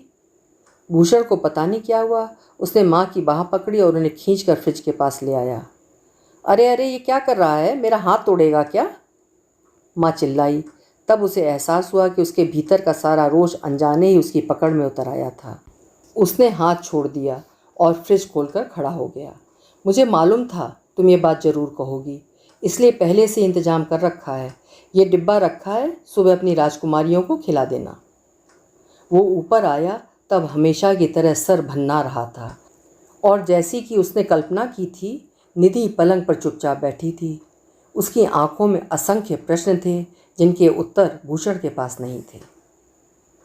भूषण, कल बहू के भाई उसे लेने आ रहे हैं। पिछली बार जब वे लेने आए थे तब तुमसे भेंट नहीं हो पाई थी। उसके पिताजी छोड़ने आए थे, उस दिन भी तुम काम पर थे, इसलिए इस बार वे रविवार को आ रहे हैं। तुम घर पर ही रहना। जी अच्छा। माँ एकदम विफर उठी। ये क्या तरीका है, न पूछना न ताछना। जब मर्जी आए लेने चले आते हैं, जब मर्जी हो छोड़ जाते हैं। कुछ हमारी सुविधा भी देखेंगे कि नहीं? तुम्हें कौन सी असुविधा हो रही है और बहू के बिना तुम्हारे कौन से काम अटके पड़े हैं? बाबूजी ने कहा।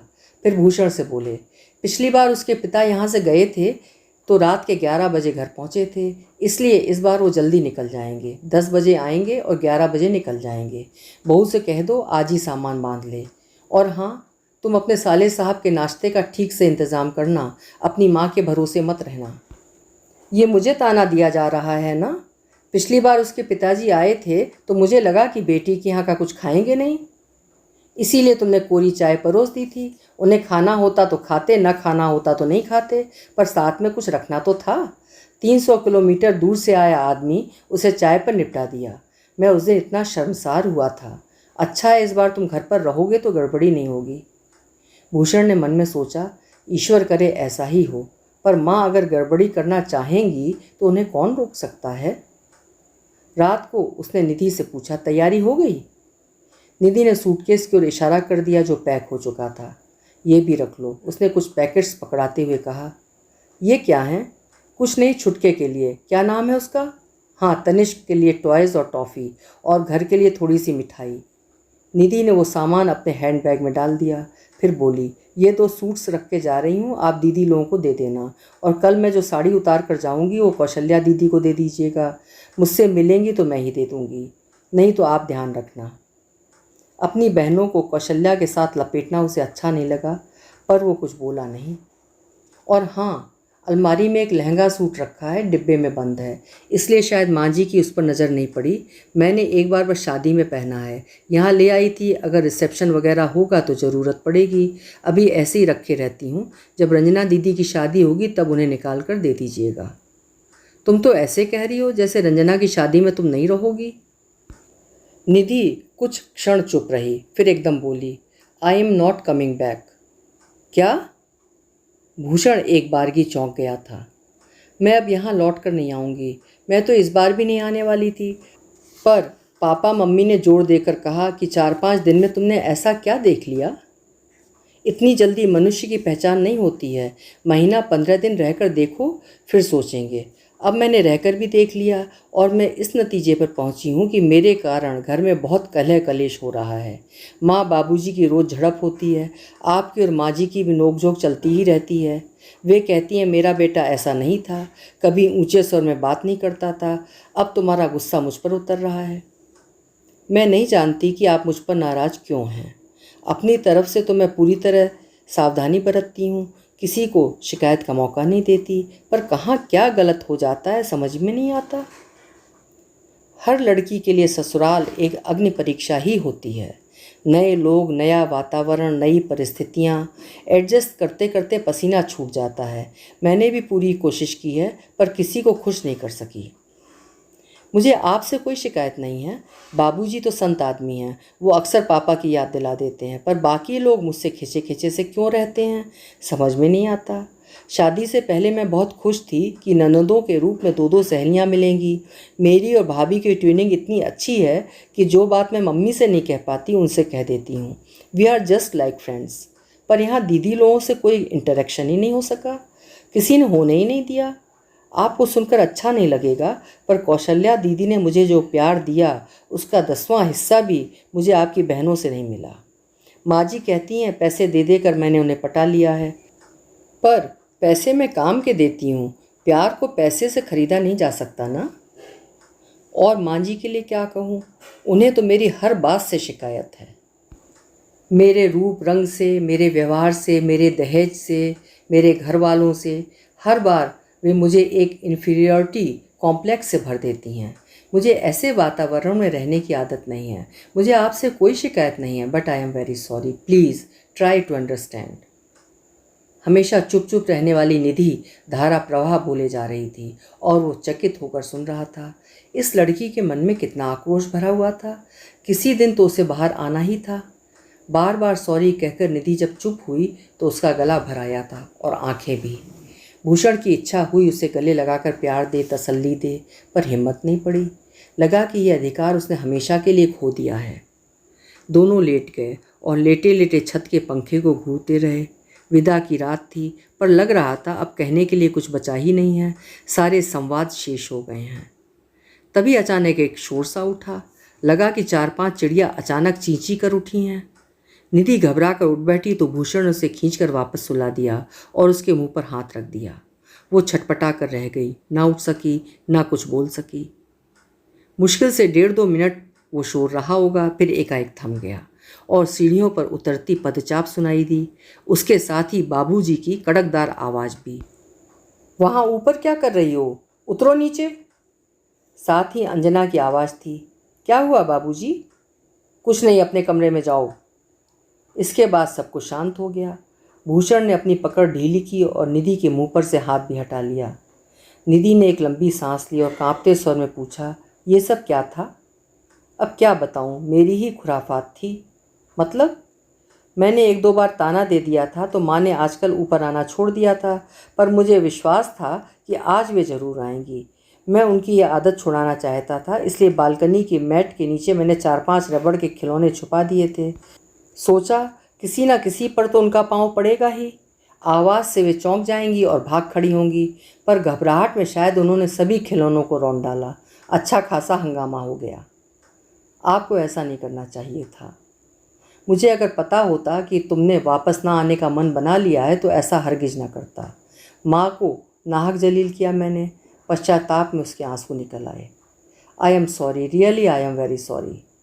तुम सॉरी क्यों बोल रही हो? It is all my fault. लेकिन ये सब मेरी वजह से ही हो रहा है ना, इसीलिए अब मेरा यहाँ रहने का मन नहीं है। मैं फिर कहती हूँ कि मुझे आपसे कोई शिकायत नहीं है।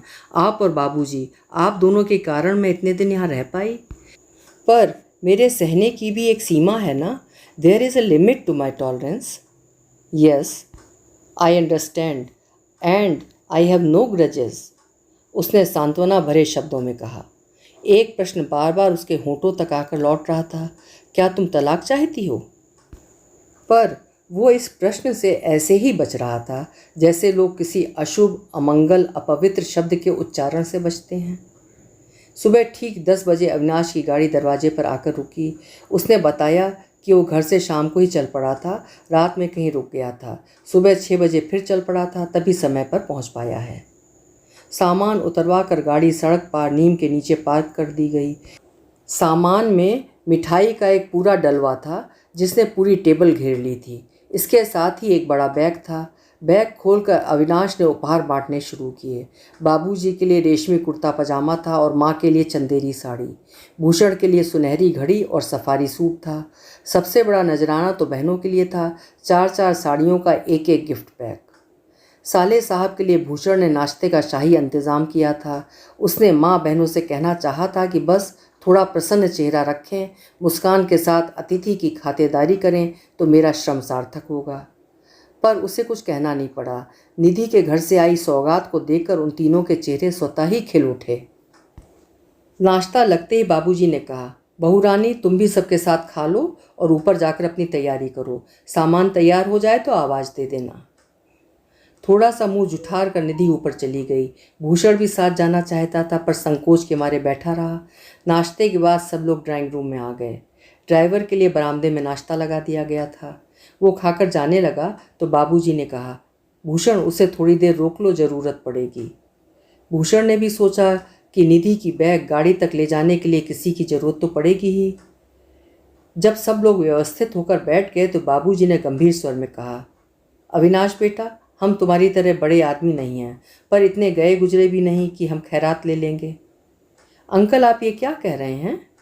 मैं जो कुछ भी कह रहा हूँ बहुत सोच समझ कर कह रहा हूँ। लोग कहीं मिलने जाते हैं तो मिठाई ज़रूर लेकर जाते हैं, पर तुम तो पूरा मिष्ठान भंडार ही उठा लाए हो। राखी का नेग एक साड़ी का होता है, पूरी दुकान का नहीं।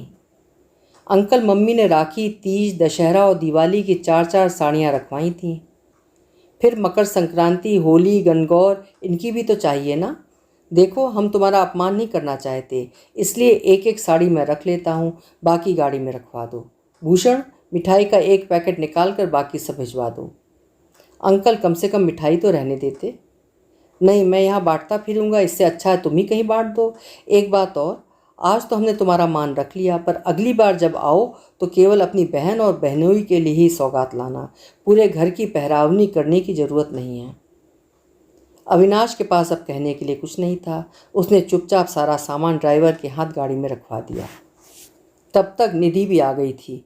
उसने सास ससुर के चरण छुए, ननदों के गले मिली और सड़क पार खड़ी गाड़ी में जाकर बैठ गई। उसका सामान लेकर भूषण और अविनाश भी वहीं पहुंच गए। वे दोनों एक तरफ खड़े होकर बात कर रहे थे कि भूषण ने देखा दोनों बहनें चली आ रही हैं। जरूर इन्हें बाबूजी ने भेजा होगा, साथ आती तो कोई बात भी थी। उसने तिक्त स्वर में कहा, यहाँ धूप में मत खड़ी रहो, जाओ घर में जाओ। और ये बात कहते हुए उसने देखा कि माँ बरामदे की जाली से लगी खड़ी हैं। उनकी ये ताक झाँक करने की आदत पता नहीं कब जाएगी। उन लोगों को विदा करके 15 मिनट बाद जब वो लौटा तब भी माँ वहीं खड़ी थी। यहाँ खड़ी क्या कर रही हो? उसकी सारी खीज उसके स्वर में उतर आई थी।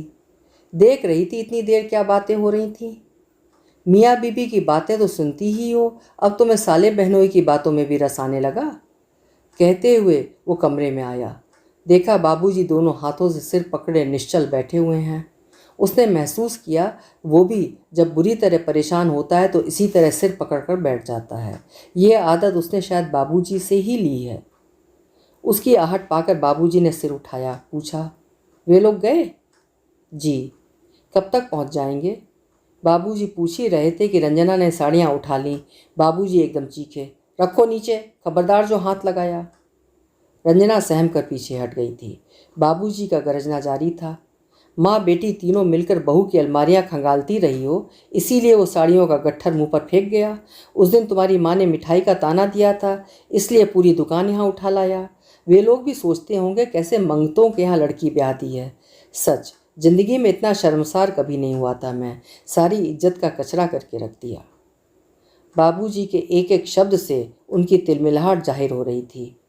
भूषण उनके पास बैठ गया और शांत स्वर में बोला, बाबूजी, आपकी इज्जत का तो सिर्फ कचरा हुआ है, मेरी इज्जत का तो फालूदा बन गया है। मतलब? आपकी बहू रानी ने कह दिया है अब वो यहाँ लौटकर नहीं आएगी। क्या? 4 स्वर एक साथ उभरे। आप तो जानते हैं बाबूजी कि वो इस बार भी आना नहीं चाहती थी। शादी के पहले 4-5 दिनों में ही उसे ऐसे कड़वे अनुभवों से गुजरना पड़ा था कि उसने साफ मना कर दिया था। उसके माँ बाप ने उसे समझा कर भेजा था कि 4 दिन में ही तुम किसी को जज नहीं कर सकती हो, ज़रा लग कर रहो। इसलिए इस बार पूरे 33 दिन रहकर गई है। पिछली बार तो सिर्फ ट्रेलर ही देखा था, इस बार पूरी फिल्म सामने आई है। कोई भी संवेदनशील स्वाभिमानी लड़की इन अनुभवों को दोहराना नहीं चाहेगी। ये हमारे लिए कितने गौरव की बात है ना कि एक लड़की 2 महीने भी हमारे घर में नहीं रह सकी। उसके स्वर में व्यंग था, रोष था। मैं पूछती हूँ, ऐसा क्या हो गया? ये तुम पूछ रही हो माँ? यहाँ एक भी दिन ऐसा नहीं बीता जबकि उसके रंग रूप पर फब्तियाँ न कसी गई हों, उसके अनाड़ीपन का मजाक न उड़ाया गया हो, उसके अनगढ़ कामों की आलोचना न की गई हो, उसके घर वालों को कोसा न गया हो। माँ, सहने की भी एक हद होती है। उसे तो ऐसा लग रहा था जैसे किसी शत्रु के खेमे में पटक दिया गया हो। तुम दोनों बाप बेटे उसके इतने बड़े हिमायती थे तो इसीलिए तो उसने इतने दिन यहाँ गुजार लिए, नहीं तो कब की चली गई होती। खुद तो तुमने उसे कभी प्यार दिया ही नहीं। बाबूजी उसका ख्याल रखते थे तो वो भी तुम्हें अखरता था। और मेरी ये बहनें, वो तो सोचकर आई थी कि मुझे 2 सहेलियाँ मिलेंगी, क्योंकि उसका अपनी भाभी के साथ ऐसा ही रिश्ता है। दोनों में खूब अच्छी ट्यूनिंग है, पर इन दोनों ने उसे कभी अपना समझा ही नहीं। कभी 2 घड़ी उसके पास नहीं बैठी, उसकी समस्याएं नहीं सुनी, हमेशा कटी कटी सी खिंची खिंची सी रहीं, हमेशा खार खाती रहीं। पता नहीं क्यों। इससे ज़्यादा प्यार तो उससे कौशल्या ने दे दिया है। अब तुम कहोगी उसने पैसे दे देकर कौशल्या को पटा लिया था। पैसे से काम बनते हैं माँ, प्यार नहीं मिलता। ये कितनी शर्म की बात है। मेरी बहनों से ज़्यादा प्यार उसे घर की नौकरानी ने दिया। कुछ देर कमरे में सन्नाटा छाया रहा। फिर माँ बोली, मुझे पता है बेटा, तुम्हें बहुत दुख हो रहा है, पर इतना दुखी होने की भी ज़रूरत नहीं है। वो वापस नहीं आ रही तो ना सही दे दे तलाक। मैं तेरे लिए उससे अच्छी 25 लड़कियां ले आऊँगी। तो पहले ही ले आती ना, ये 26वीं क्यों पकड़ कर लाई? मेरी अकल पर पत्थर पड़ गए थे, मेरी मति मारी गई थी। अपना फेवरेट डायलॉग नहीं बोलोगी? उन लोगों ने चाय में कुछ पिला दिया था या हलवे में कुछ खिला दिया था? मेरी मजाक उड़ा रहा है तू? मेरी जिंदगी खुद एक मजाक बन गई है, मैं किसी का क्या मजाक उड़ाऊंगा? भूषण ने कहा और फिर बाबूजी के हाथों में एक लिफाफा देते हुए कहा, बाबूजी ये देखिए। ये क्या है बेटा? थाईलैंड के आने जाने के टिकट हैं और 4 दिन का होटल का पैकेज। मैं उनकी बेटी को कहीं घुमाने नहीं ले जा सका ना, उसका ये जवाब है। मुझसे ये गलती हो गई है, मानना पड़ेगा। मैं ऐसी वैसी जगह जाना नहीं चाहता था और बहुत ऊंची जगह जाने की मेरी सामर्थ्य नहीं थी। हिम्मत करके किसी हिल स्टेशन चला भी जाता तो घर में भूचाल आ जाता। एक दिन, सिर्फ एक दिन हम लोग सिनेमा चले गए थे, तब कैसा कांड हुआ था आपने देखा था ना। बस तुम लोग हर बात मुझ पर डाल दिया करो। माँ भुनभुनाई, मैं कुछ गलत कह रहा हूँ? उस दिन आधी रात को तुमने कैसा तमाशा किया था, भूल गई? ऐसी सास मैंने पहली बार देखी जो बहू से ईर्ष्या करती हो। उसके लिए मैं साड़ी लाऊं तो तुम्हें जलन होती है, उसे टैक्सी में ले जाऊं तो तुम्हें तकलीफ होती है। उस दिन मामूली से पिज़्ज़ा के लिए तुमने कितना सुना डाला। सचमुच हनीमून पर चला जाता तो पता नहीं क्या बवाल करती। फिर कुछ देर तक ठहर कर बोला, किस्सा अभी ख़त्म नहीं हुआ है बाबूजी। मतलब? आप जानते हैं ना, शहर में स्नेहनगर नाम की एक पॉश कॉलोनी है। वहाँ एक बहुमंजिला इमारत बनी है, अंजलि टावर्स। वहाँ मेरे लिए एक 3 BHK बुक किया गया है। नवरात्रि में गृह प्रवेश होगा। तू तो कह रहा था वो वापस नहीं आएगी, माँ ने पूछा। उसने अपने माँ बाप से भी यही बात कही होगी, तभी तो आनन फानन उन्होंने ये फ्लैट बुक कर दिया है। कितना पैसा है उनके पास, खड़े खड़े फ्लैट बुक कर लिया। बच्चों की खुशी के लिए कई बार माँ बाप हैसियत से ज़्यादा कर जाते हैं। खैर, तुमने उनका सारा सामान अभी खोला नहीं है ना, उसे पैक ही रहने दो, शिफ्टिंग में सुविधा होगी।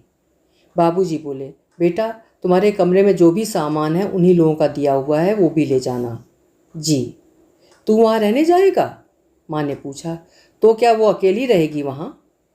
तो फिर ताजमहल का क्या होगा? अनजाने ही सही माँ, तुमने इस कमरे को सही नाम दिया है। तुम तो जानती हो ताजमहल किसी महल का नाम नहीं है, वो मुमताज़ महल की कब्र है। हमारी भी सारी आशाएं, इच्छाएं, उमंगें उस कमरे में दफन होकर रह गई हैं। एक भी रात वहाँ चैन से हम नहीं सो पाए हैं। एक दिन ऐसा नहीं बीता जब ताने उलाहने से कलेजा छल्दी ना हुआ हो। मेरे ऑफिस को निकलते समय रोज़ कुछ ना कुछ बखेड़ा होता था। लौटते समय भी मन में दुखी बनी रहती थी कि घर जाकर पता नहीं क्या देखना सुनना है। ये 2 महीने तो व्यर्थ ही निकल गए। अब नई जगह में जाकर ज़िंदगी की नई शुरुआत करके देखते हैं। और भूषण उठकर चला गया। बाबूजी बोले, अब खुश हो जाओ भगवान, जो तुम्हारी आँख की किरकिरी थी, जिसे देख देख कर तुम्हारा जी जलता था, वो चली गई है। अब कलेजा ठंडा कर लो। मुझे ताना दे रहे हैं? नहीं, बधाई दे रहा हूँ। माँ भुनभुनाई, काली कलूटी थी फिर भी ऐसा जादू कर गई। रूपमती होती तो पता नहीं क्या करती। रूपमती होती तो तुम्हारे घर झांकने भी नहीं आती। मजबूरी में ही उन लोगों ने इधर का रुख किया था। उन्होंने सिर्फ वर को देखा। वे जानते थे घर तो वे कभी भी दे सकते हैं, दे ही रहे हैं। अपनी कमजोरी को ढांपने के लिए उन्होंने रुपयों का उपयोग किया, क्योंकि उन्हें पता था कि दुनिया में तुम जैसे लोग भी होते हैं जो रुपयों की चकाचौंध में होश खो बैठते हैं।